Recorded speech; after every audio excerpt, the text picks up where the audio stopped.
Eco পার্কে ছোট ছোট দোকানিরা সুন্দরভাবে দোকান নিয়ে বসেছে তাদের পসরা নিয়ে। ক্ষুদে ক্ষুদে শিশুদের জন্য সুন্দর পসরা নিয়ে তারা বসেছে।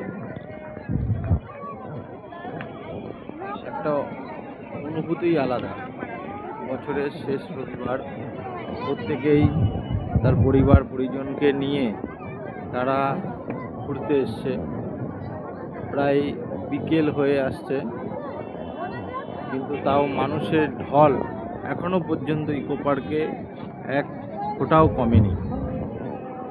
মানে প্রত্যেকে যে কিভাবে বছরের শেষ রবিবারটা আনন্দের মধ্যে দিয়ে কাটাচ্ছে সেটা না দেখলে হয়তো বোঝা যাবে না। আমরাও এসছিলাম, আমরা এখন ফিরে যাচ্ছি বাড়ির উদ্দেশ্যে। এই দেখো, তোমাদের দেখাচ্ছি।